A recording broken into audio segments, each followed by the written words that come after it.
Welcome to Lucretius Today. This is a podcast dedicated to the poet Lucretius, who wrote On the Nature of Things, the only complete presentation of Epicurean philosophy left to us from the ancient world. Each week we'll walk you through the Epicurean texts and we'll discuss how Epicurean philosophy can apply to you today. If you find the Epicurean worldview attractive, we invite you to join us in the study of Epicurus at EpicureanFriends.com, where you'll find a discussion thread for each of our podcast episodes and many other topics. We're now in the middle of a series of podcasts intended to provide a general overview of Epicurean philosophy based on the organizational structure employed by Norman DeWitt in his book, Epicurus and His Philosophy. Now let's join the discussion. Welcome to episode 150 of the Lucretius Today podcast. This week we're going to chapters 4 through 6 of Norman DeWitt's Epicurus and His Philosophy, and we'll be covering it fairly broadly and not going through nearly all of the detail that Norman DeWitt does, but we're going to pick out some sections in these chapters that seem of particular interest. So chapter 6 is the first of the sections, and it's entitled Mytilene and Lampsacus. We start out by talking about Epicurus' time in Mytilene and the period there that was ended when he basically was required to leave for reasons that are not entirely clear. So just a little bit more on the background here. Epicurus is born on Samos. We talked about that. He goes to Athens for his mandatory 2-year military training. We talked a little bit about that in the last episode. Then he spends 10 years, I think, in Colophon. And this is where he really begins to refine the philosophy. And once he's done that, now he's looking for a place somewhere in the Aegean where he can sort of set up as the philosopher and begin to really teach people about what he thinks he knows about nature, about how we know what we think is true, about epistemology and physics and ethics and all of that. And the place he chooses is Mytilene. And Mytilene is a city, and it's on the island of Lesbos. And this is, again, another one of those islands which is right off the coast of Asia Minor. We're a little bit north, I think, of Samos now. So we're getting actually closer to the Hellespont, which is a point of important cultural exchange basically all throughout history. So he chooses the city of Mytilene as the place to first begin to teach his philosophy. And essentially what we learned from Norman DeWitt is that Mytilene was a hotbed of Platonist philosophical thinking. He says that Aristotle actually taught there for 2 years himself before going to Macedonia to tutor Alexander the Great. And this is really the first lesson that Epicurus gets in holding forth as a philosopher publicly and holding positions in philosophy and about philosophy that are so contrary to the prevailing interests of the philosophical milieu, I guess is the word I could use. And essentially what ends up happening is he gets basically run out of town, is the portrayal that we have here in Norman DeWitt. Just a little bit historically, Lesbos is, as I said, an island, and it's probably most famous as being the home of the great lyric poet of about the 7th and 6th centuries BC, the home of the lyric poet Sappho.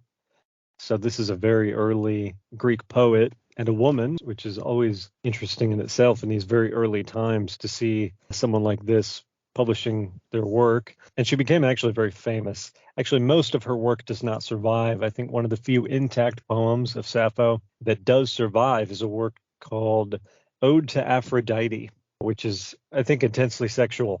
But it might be because of this atmosphere. Mytilene is a city with philosophical roots, with deep cultural interests and persuasions. And so probably not surprising that Epicurus chooses to start in a place like this. He's not going to leave his education and then go immediately to Athens and try to set up a philosophy. For one thing, at this point, he doesn't really have a whole lot of friends that are devoted to him in the way that people would later become devoted to him. Now, the first of the subsections that DeWitt goes into in this chapter 4 is called, and I pronounce it the Sorites. I have no clue. It could be Sorite. Joshua, did you say you looked up that in Wikipedia to explain what the Sorites syllogism issue is? Yeah, there's actually a lot of interesting problems like this from ancient philosophy. I could give a couple of examples. Maybe the earliest legend that has something to do with this is the legend of the Gordian knot, which is this king in Lycia in Turkey dies, and there's a prophecy that says that the next man to come into town on an ox cart will be proclaimed king, and he'll be very good at it. So that happens. This basically merchant comes into town in an ox cart, becomes the king, and to honor the oracle, he takes his ox cart and ties a fiendishly difficult knot around it. And I guess the second prophecy was that the next person to solve this knot is going to be the king of all Asia. Well, what ends up happening is Alexander the Great comes through, and the knot has been described by the Roman historian Quintus Curtius Rufus, this is from Wikipedia, as comprising several knots all so tightly entangled that it was impossible to see how they were fastened. Alexander the Great hears this story, pulls out his sword, slices the knot in half, and actually does go on to conquer quite a lot of what was thought of as Asia at the time. So it was recorded by his people that the prophecy was fulfilled. The Sorites paradox is more intellectual maybe than that, and there's a couple of other paradoxes of the same style. We actually have talked about one of them before on the podcast. Do you remember, this might have been during the time of the Torquatus material? I really can't remember, but it was the paradox of Achilles and the tortoise, I think it was. Okay, so if you give the tortoise a head start on Achilles, then no matter how fast Achilles runs, he'll never catch up, because by the time Achilles gets halfway to the tortoise will have already moved forward. And by the time Achilles gets halfway to where the tortoise now moved to, the tortoise will have moved forward again. And by the time Achilles gets halfway there, the tortoise will have moved forward again. These sort of riddles and puzzles and paradoxes were useful in ancient Greece for philosophers who were trying to prove a point about the way nature works. And unfortunately, if you have a bad understanding of nature, your paradox or puzzle is going to also be quite bad. So, for example, if you think that motion is impossible, you're going to basically produce a paradox or a puzzle that is unsolvable. So anyway, to get down to what we're talking about, what I have been calling it this morning is my grandfather's shovel. I don't know if that's what it normally goes under, but the idea is, suppose that you were given a shovel by your grandfather, which you cherished, but you also wanted to use because that was a way to honor the memory of your grandfather. But as you use it, things start to break. And so maybe, okay, I've now chipped the scoop part of the shovel, so I got to actually take that off and replace it. And then you keep using your grandfather's shovel, and then maybe the handle part at the end becomes loose, so you got to replace that. And then as you keep using it, the wood starts to warp, so you have to replace that. And you get to a certain point in the sort of paradox where you have now replaced every original component of the shovel. And the question remains, to what extent is it still the same shovel? Because partially it's an issue of how many times do we have to subtract something before it becomes something completely different? Part of it also has to do with people and with, I can't think of the word, maybe something like nostalgia would be a way to put it. This was my grandfather's shovel. I don't want to get rid of it.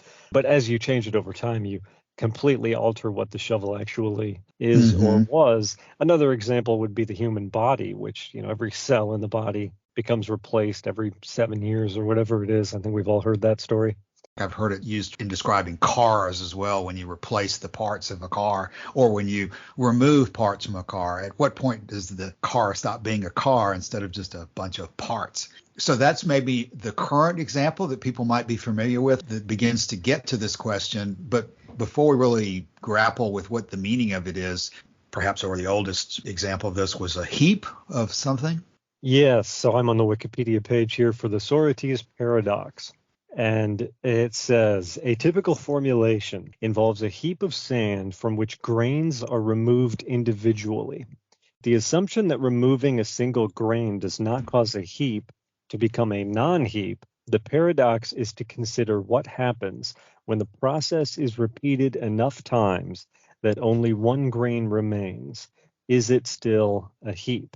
If not, when did it change from a heap to a non-heap? That's a basic way to formulate the problem.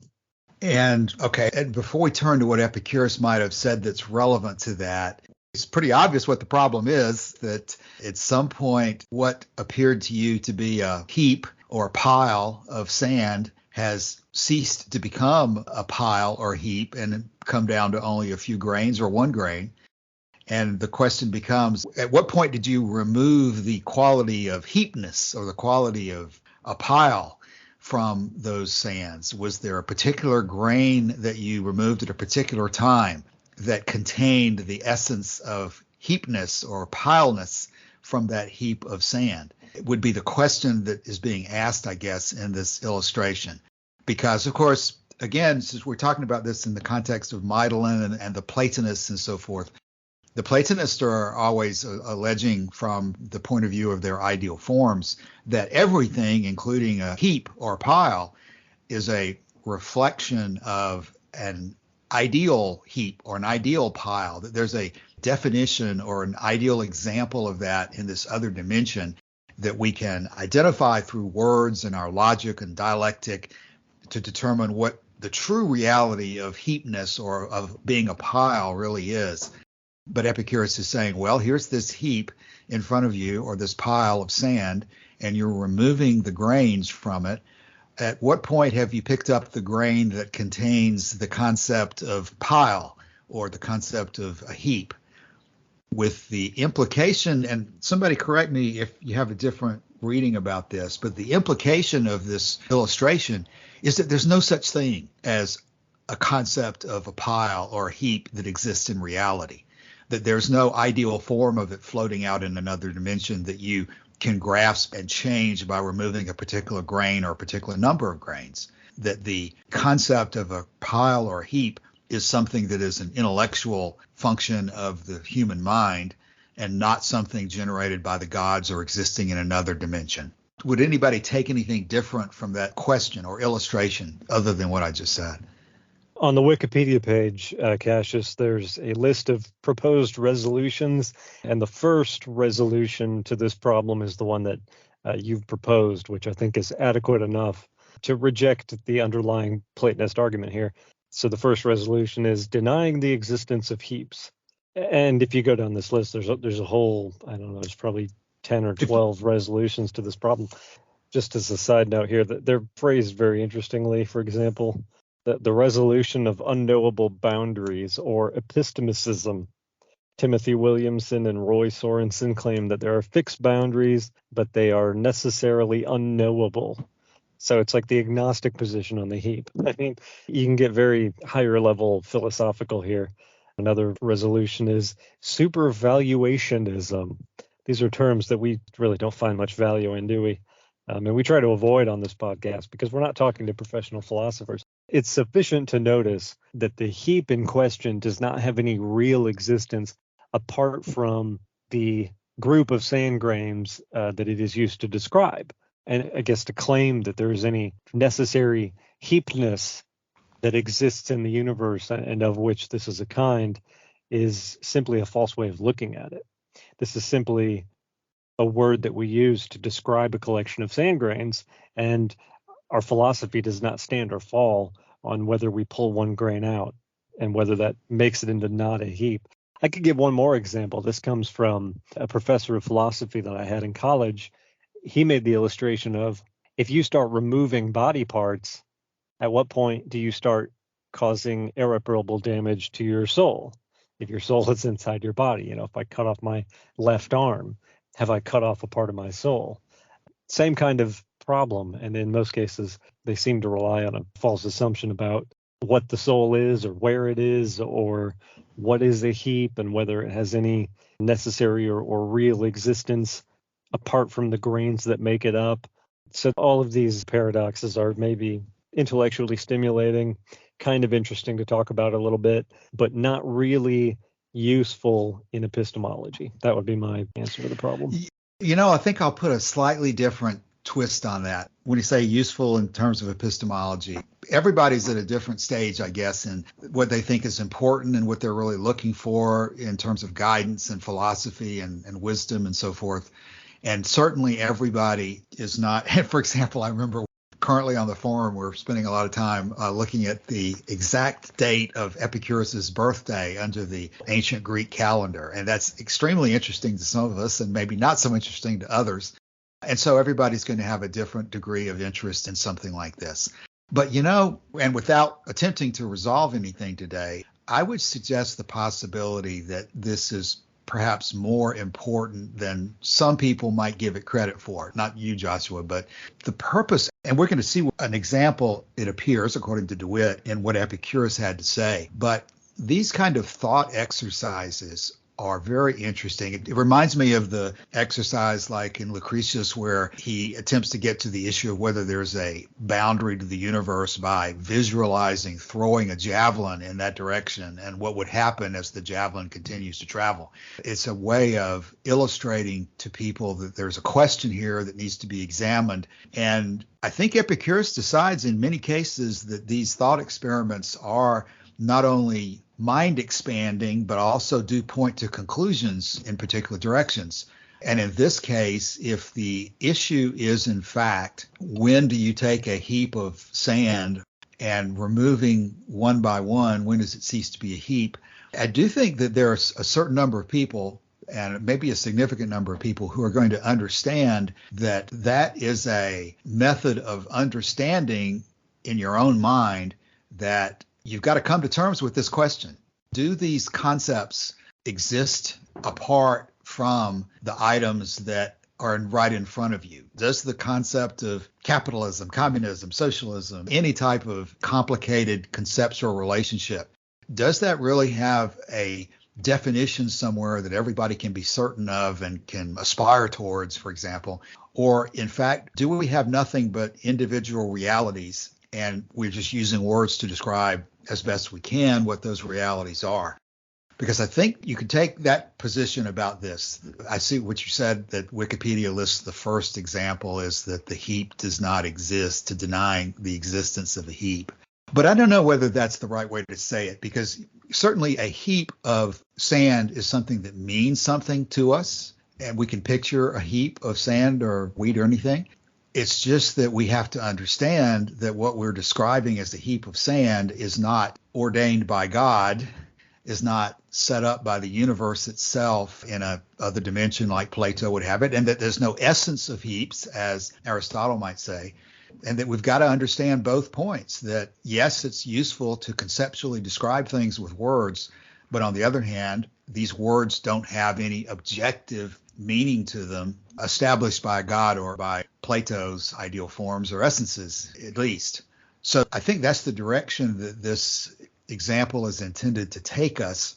And so I'm on page 72 and 73 of the DeWitt book where he's talking about the Socrates syllogism. And what DeWitt is doing here is he's pulling out the fragments. First of all, he talks about what Cicero records from own ends and says that Epicurus is reported to have said, quote, "Time and again I demanded to know of those who were called wise what they had to leave in the list of goods if they subtracted those pleasures of taste, vision, and other senses, unless they chose to pour forth a stream of meaningless words.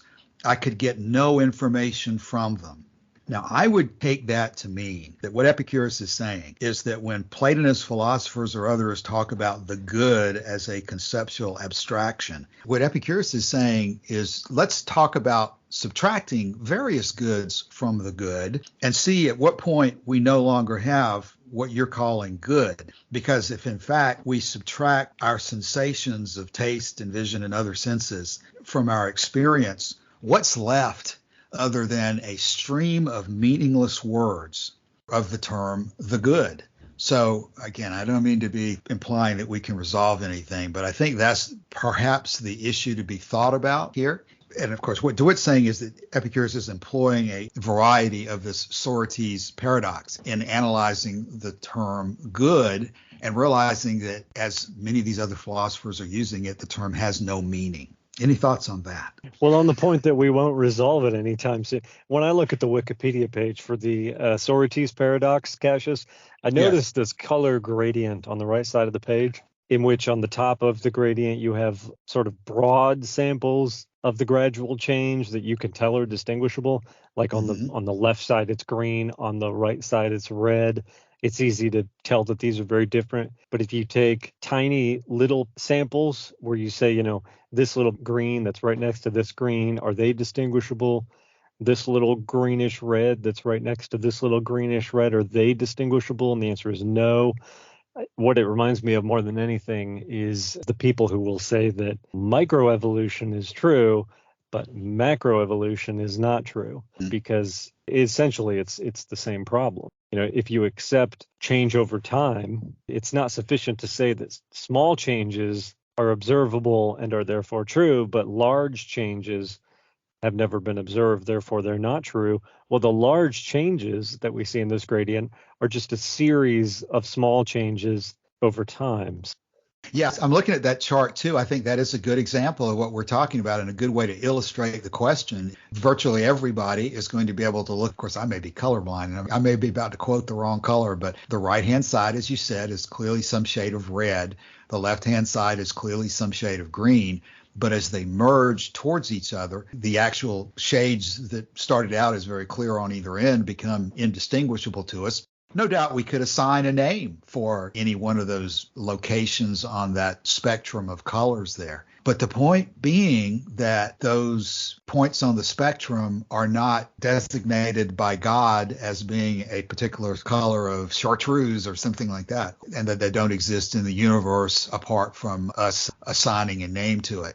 Maybe the point is important to stress is that it's not a matter of saying that colors don't exist, because we do use colors extremely precisely and we find them very useful and they're reproducible between different people. And there's definitely something here that you can work with and you have to work with, and it's important to work with. The issue is not that these colors don't exist. The issue is just making sure you don't make the mistake of thinking that colors are generated in some other dimension of ideal forms, or that there's an essence of the color green, or that God spoke and the color green came into existence. I think if I had to stress a particular point out of this argument, I think that's the point.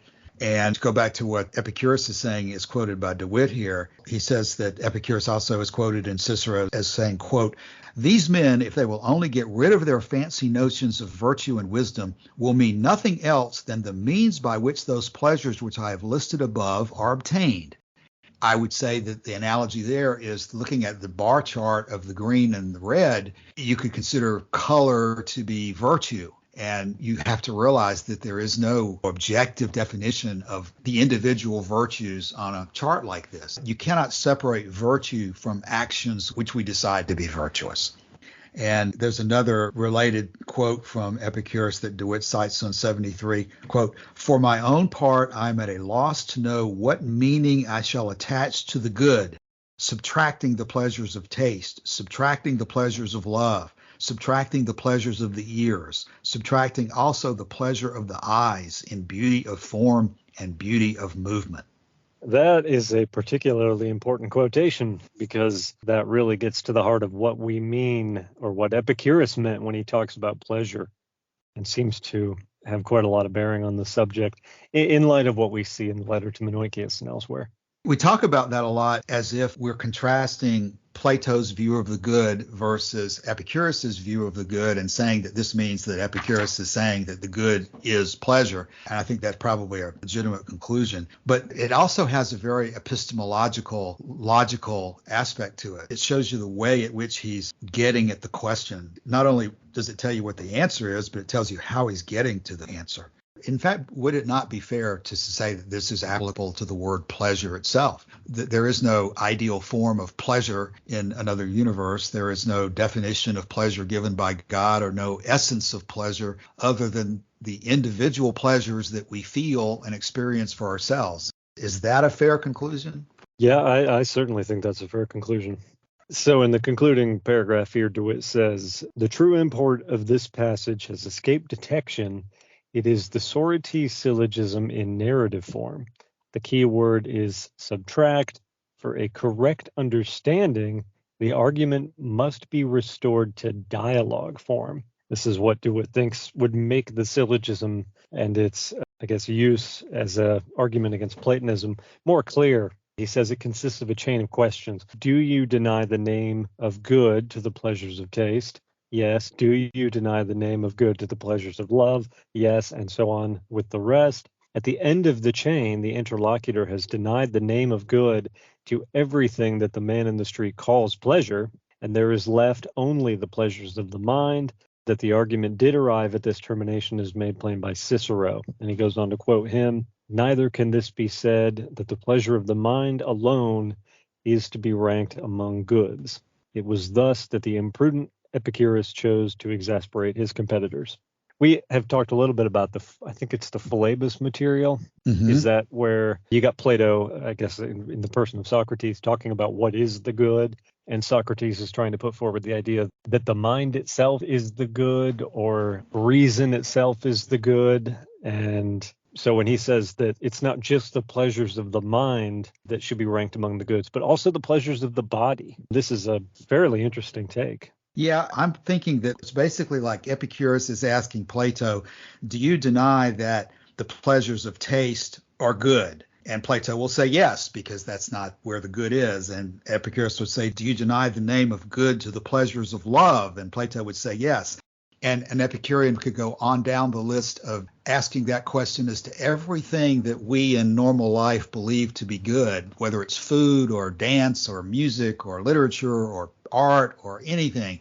Epicurus would ask, do you deny that those items are good, Plato? And Plato will say yes, because the good exists in this ideal form. And so I guess the point of this is that by the end of this chain of questions, the Epicurean has shown that Plato is denying the name of good to every common experience of pleasure, every common experience that common people find to be good in everyday life. And he said those aren't the good. And so what's left, Plato? And there's really not a good answer to that from Plato, according to the Epicurean perspective. And then DeWitt does something interesting here. He sort of caps off this section by moving on to Epicurus' citation of Homer for his understanding of pleasure as the good. And it comes from this passage. Let me see if I can get the quote here. It says, "The Phaeacian king is addressed, and the speaker is Odysseus. Verily, this is a beautiful thing, to be listening to a bard, such as this man is, with a voice like the gods. For to my mind, I say, no consummation is nearer perfection than when rejoicing prevails among the whole people, and the banqueters seated in order in the halls are listening to a bard, when the tables abound in bread and meats, and the wine-bearer draws the sweet drink from the mixing bowl and pours it into the cups." I mean, it's pretty clear what DeWitt is trying to do here. He's trying to take what the philosophers in Mytilene want pleasure to look like as being exclusively a mental or intellectual process, and comparing it directly with what we read in Homer and what he has to say, in which pleasure includes, but is not limited to, listening to the voice of the bard, rejoicing in company at a banquet where there's bread and meat and wine. It's a much more complete picture of what pleasure is, and we can see for that reason why Epicurus might have used it. Yeah, and I think one of the points, too, that DeWitt is making here is that, in fact, I think he's concluded this in the section about Mytilene to some extent because he's thinking that these are the ways that Epicurus irritated the Platonists and irritated his opponents. When I was reading this, one of the main points I got about the Homer and the Phaeacian episode is that, of course, Homer and these stories were the foundation of Greek mythology and Greek understanding of the gods. It was like almost the Bible, I presume, is what we're thinking here, that when Homer said something, the Greeks thought that it was held to an extremely high regard. And so the fact that Epicurus could appeal to Homer and find something in Homer where Homer is praising pleasure in a standard, understandable sense as something that is no consummation is nearer perfection than when these things are going on, that would be something that the Platonists would have found particularly distasteful to them, because he's citing one of their own authorities for virtue and their conventional method of looking at the world, and saying, here's Homer agreeing with me that pleasure and friendship, the things that we can understand from our human lives, is something that is identifiable with the ultimate good. DeWitt calls that as a almost sacrilegious equivalent to quoting the Bible in support of evolution. Yeah, and he indicates that in the Greek, in that passage from Homer, two words are important. One of them is telos, which is, I guess, a very prominent word in Greek philosophy, meaning the end or the goal, meaning like the proper goal of human life. Each different philosophy articulates its own end as to what human beings should pursue. And of course, for Epicurus, that end is pleasure. And Homer seems to be portraying something similar in this passage. And the other word of importance is euphrosune, which I guess was a word that was commonly used by Plato and Aristotle to signify a pleasure superior to hedone, merely the pleasures of the body, the pleasures of the moment, and denoted the enjoyment of pure reason contemplating absolute truth. Pure reason contemplating absolute truth. That's the telos articulated by the Philebus dialogue. But to see that word in this context used to describe the atmosphere of a banquet, you can see why that would be a challenge to Plato and Aristotle.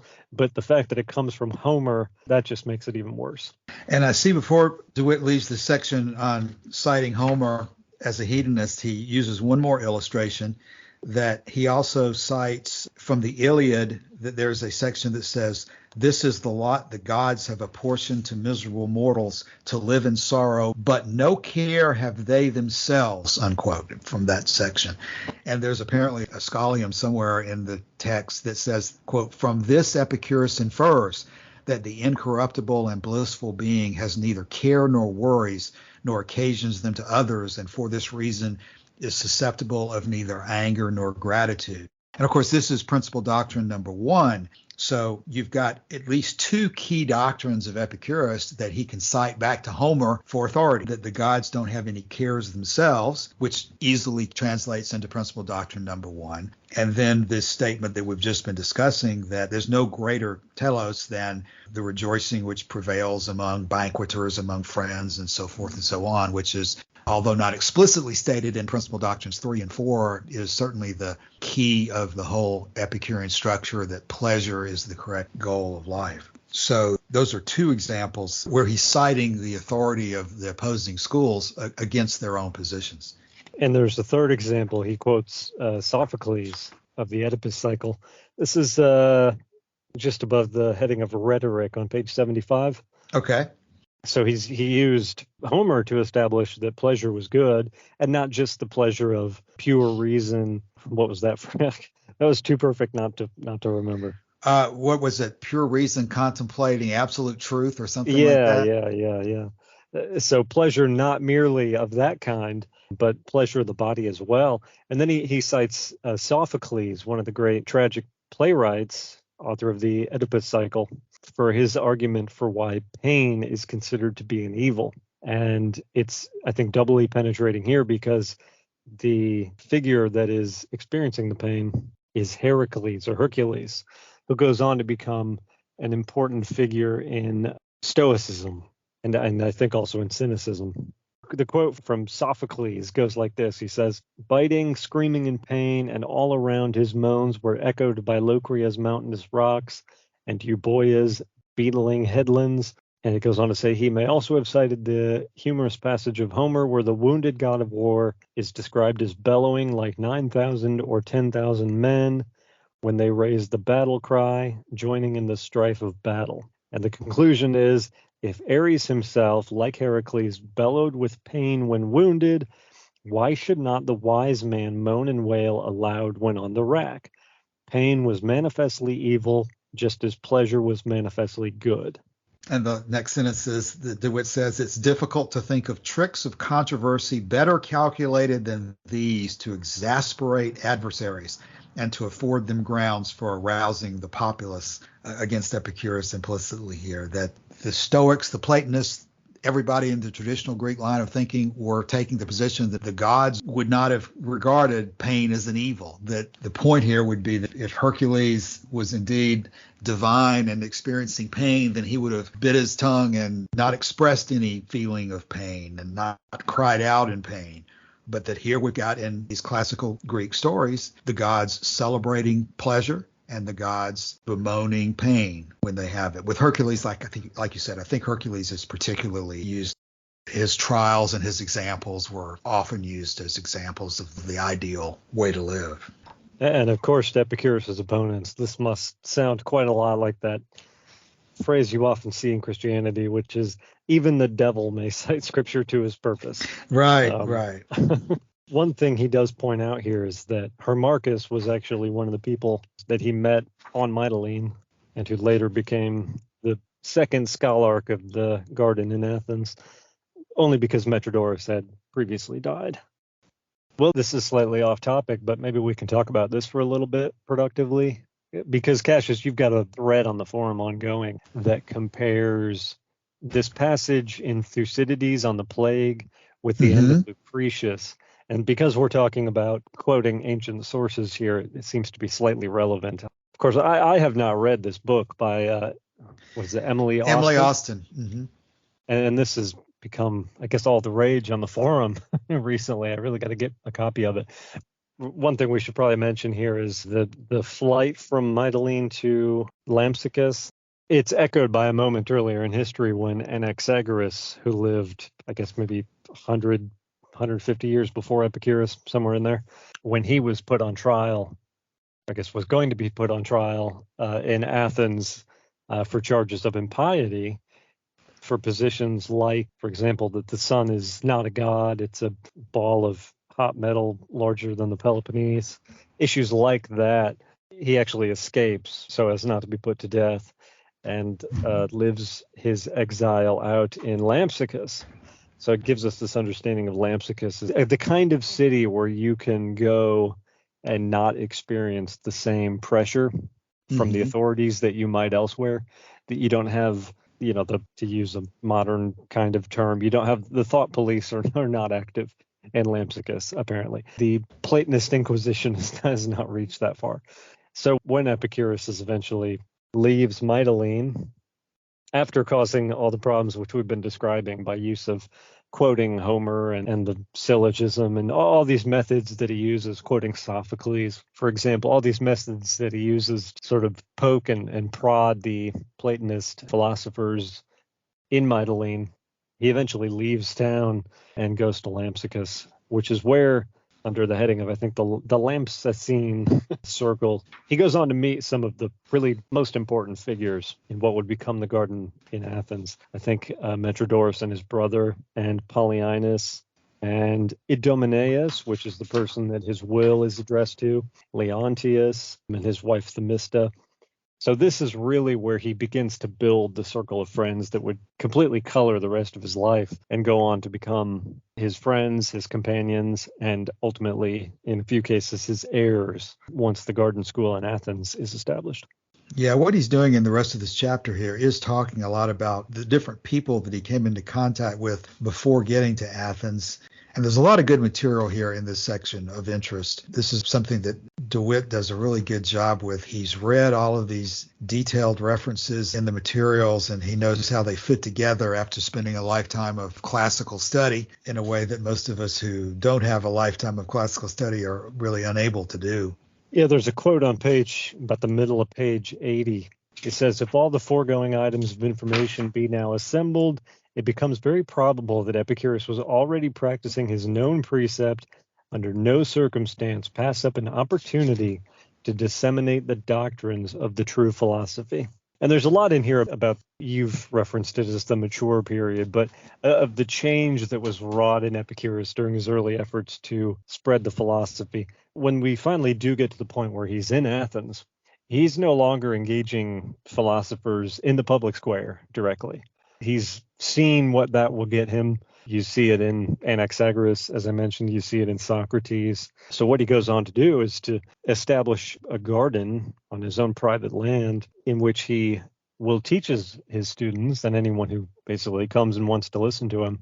But he's not going to go to the agora or the gymnasium. He's not going to go out there and teach in public. What they will do is put a bust or statue of Epicurus in public to sort of direct attention to the school.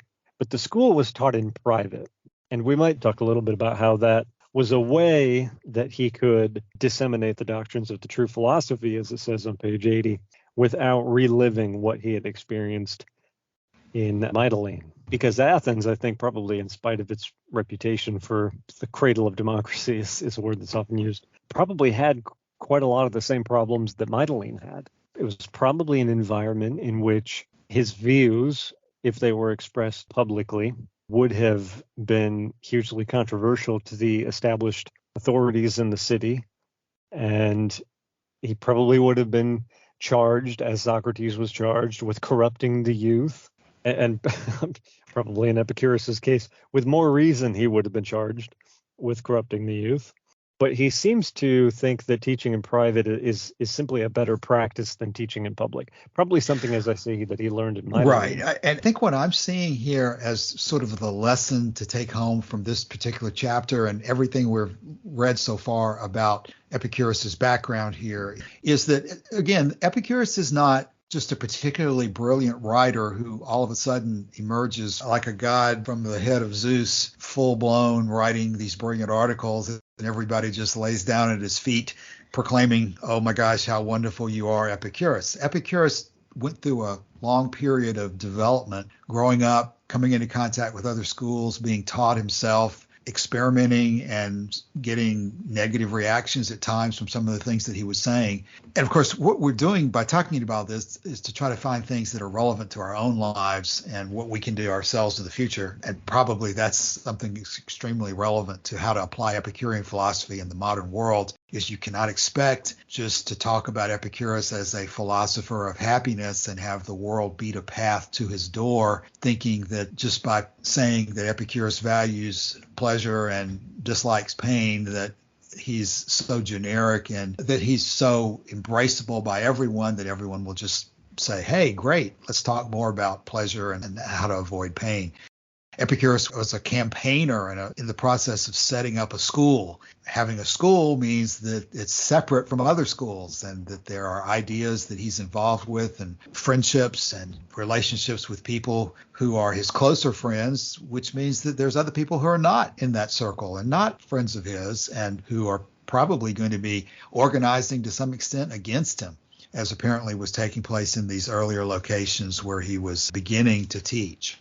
The role of a philosopher and a teacher and sort of a prophet is not always welcomed by everyone. When you start overturning existing ideas and saying that things need to be rethought and that the common consensus is something that needs to be challenged and questioned, you create a lot of resistance, which somebody today pursuing Epicurean philosophy would have to expect to encounter the same kind of situation. In fact, again, we haven't gone through in detail the Emily Austin book yet, but I think there's a sense in which you can see some of that in the way Emily Austin presents her books. She's a philosopher teacher in North Carolina, but it's clear from the way she writes several of the things in it that she understands that in promoting Epicurean philosophy, she is not promoting a position that everyone agrees with and that it's going to be met with some resistance to even suggest that Epicurus has things to say that people should listen to today. It's going to encounter much resistance, just as Epicurus himself encountered resistance in ancient Greece. So there's a process that people can't expect. They have to understand that there's such a lot of explosive material in Epicurean philosophy that there are controversies that cannot be avoided that are key to understanding and really appreciating the pieces that people find so attractive. I know, Joshua, I think you've talked about this at times before. There are certain church fathers, is it Augustine or someone who, DeWitt quotes this regularly, that one of the church fathers said he would have given the palm to Epicurus as the most persuasive philosophy, except for he couldn't give up, I guess it was eternal life, something like that. Was it St. Augustine? Yes, I should know when I quote a Catholic father, I should always turn to you, Joshua, for verification. I was going to follow up on some things you said there, I guess, with kind of a question, because what you've referred to in Epicurus is a period of development. And you're talking about ways we can sort of understand these things through the perspective of our own lives. Cassius, you've been active in, I guess, online Epicurean spaces now for over a decade, I have to imagine. To what extent do you think that your perspective, opinions on a lot of these issues have changed over time?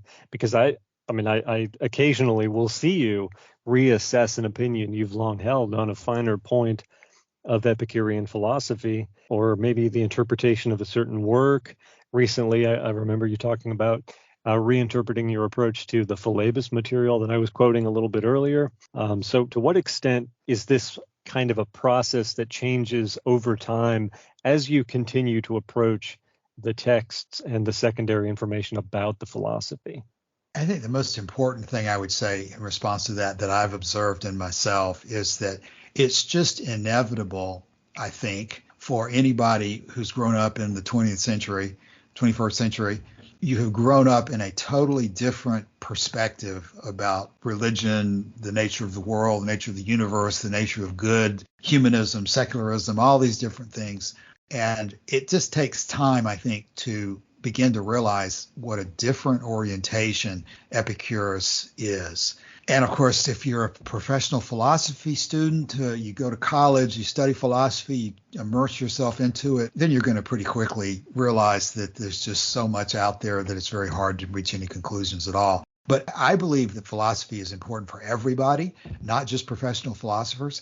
And I think that Epicurus is taking a practical, common sense approach that almost anybody can understand who's of average intelligence, even when you start talking about something as relatively complicated as this Socrates syllogism or paradox. It becomes understandable to most people if you'll just confront the question. So what I've experienced is there are issues like anticipations, for example. I'm still trying to decide what I really think is going on with that aspect of the canonics section. But to me, the key fundamental pieces are pretty understandable once you begin to realize that you've got to let go of what I would say is sort of the traditional Western consensus about virtue and honor, and virtue in particular. The Stoicism, the whole issue that there is an absolute virtue, an absolute right and wrong, is very difficult to let go of. That's probably what I see. And issues of determinism and so forth. All of those things are very difficult, and it just takes time to absorb them. So I guess if your question was directed to how this applies to most people today, I would say that people have to understand just what Norman DeWitt says at the very beginning of this book, that Epicurus is one of the most revered and also the most reviled philosophers of all time. And the practical advice I would give somebody studying Epicurus is you need to understand that early on and be careful in terms of how you use the information, who you discuss things with, who you're working with on these things, because it's going to take a great deal of independent thinking for almost everybody, because there's very few people who are going to fall into a community of people who are sympathetic to Epicurus in the first place. It's going to take a lot of willingness to challenge what your preconceived notions are on things and willingness to follow the logic that's presented in these original Epicurean texts, especially the letters of Epicurus and then Lucretius. In reading through Lucretius, you've got a very good explanation of the thought processes that are involved in Epicurean philosophy. And you can learn those on your own, and you're not going to get a lot of assistance from other people. And there's still many areas that have to be explored and articulated in a better way. That's why I've been so pleased to read the Emily Austin book. I think there's a lot of good material there and a good way to sort of take a new look for people who don't have a lot of philosophy background at what Epicurus was saying. But now that I've rambled in answer to your question, I've probably just come to a conclusion at that particular point. But if everything we're doing on this podcast is trying to relate to people who are non-professional philosophers, trying to give them something helpful in their own lives, then that's the constant theme that I would point back to, is to read this material for yourself, be willing to think independently, be willing to question basically everything you've thought previously. It's almost a Nietzschean type of approach when he talks about smashing the existing tables and transvaluing things and overcoming man and so forth. Regardless of what you think of Nietzsche, there's that kind of an aggressive attitude towards this philosophy that I really think is the key to it. As much as I enjoy pleasure myself and as much as I dislike pain myself, is this aggressive approach to wanting to use your life as best you can that I think is really important in Epicurean philosophy, to understand his attitude towards things. It's all the difference in the world between what is the phrase turn on, tune in, drop out, which some people came up with in the 60s or whatever as the way to deal with the modern world, as opposed to just digging into the reality and, instead of dropping out, engaging with it as aggressively as you can. I think that's what Epicurus was suggesting. Yeah, part of, for me, what motivated the question was, I've been active on the forum since, 2016, something like that. I will occasionally read something that I wrote maybe 4 years ago. And as I read it, I'm thinking, who wrote this? This is this is so contrary to my own opinions and what I'm thinking, today about certain aspects of Epicurean philosophy, it's almost as if a completely different person wrote it. So for most of us, it's not going to be like flicking the first domino and everything just falls into place seamlessly. There's going to be an ongoing process of reading and integrating and assimilating and revising and reading some more. This is, I think, part of what Philodemus was talking about when he talked about the prevailing problem that he saw with Epicureans during his own time. This is about the first century BC in the Roman Republic. He says that the thing that put him off most about his contemporary Epicureans was their abysmal, I can't remember how he put it, their inexcusable ignorance to the texts, basically, is they're not going back and reading the texts. There are people who are just happy reading summaries or epitomes of the main points, but it's not like you're going to just flip a switch and understand it directly. It's a process that has to be carried out over time, and you have to continually go back to the source material, which we don't have a whole lot of, which is why books like Emily Austin's book, like Norman DeWitt's book, become so important. And I can't think of a better way to begin to come to a conclusion on that than by citing, the end of the letter to Menorchius, where he advises people to study these issues with like-minded friends. And if there's anything that's advanced my understanding over the years, it has been the interaction with people such as you guys here on this podcast and the other people on the Epicurean Friends Forum and over at Facebook, the different other places that we've interacted over the years. It's really the discussion of these issues and the exploration of them that leads you to a deeper understanding of it. It's not something that you can just read superficially, decide pleasure is good and pain is bad, and that you've become a top flight Epicurean just by saying those words. In fact, it's almost laughable to me at this point in my life to suggest something like that, which sort of seems to be the case in some circles. It's as if the identification of pleasure as the good and pain as the evil in life is some sort of ultimate contribution of Epicurus to the world. And while there's certainly an aspect of that that's true, I don't think that that's what he would want to be remembered for.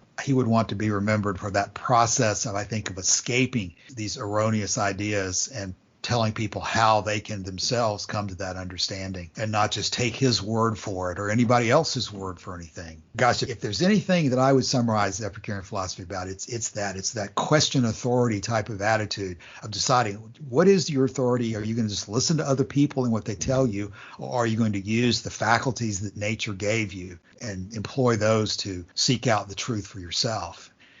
And I feel sure that Epicurus would have a whole lot more respect for somebody who took that path and came to a different conclusion than he would have for somebody who just decided, well, I agree with Epicurus and I'm just going to do what he said. That's not the point of Epicurean philosophy at all. Okay, well, why don't we begin to come to a conclusion for today? Or maybe we've already come to the conclusion, but any final thoughts? And next week we'll devote next episode to chapter 5 and the beginnings of the organizational structure of the Epicurean movement. I realized I was writing something this week, and sometimes I was using the term Epicurean philosophy, and sometimes I was using Epicurean movement. And I do kind of think that Epicurus was setting up a movement. Maybe school is the right word, but it's more than just a philosophy that was a group of people organizing together to live happily in the way that they saw as best for them to do. So, Joshua, any final thoughts for today? Well, it's funny you say what you said at the end there about it being a movement, because when I was looking at that quote by Cicero earlier, all I could think of was it's almost like Epicureanism is like Beatlemania in Italy, the way the phrase he uses is it took Italy by storm. So movement is probably not entirely the wrong word to describe it. But whatever you call it, it's something that I've thoroughly enjoyed reading about, researching, and probably above all doing this podcast on. And that'll about do it for me. Okay, very good. All right, well, we'll come back next week and do it again. So thanks for your time today, and we'll see you next week.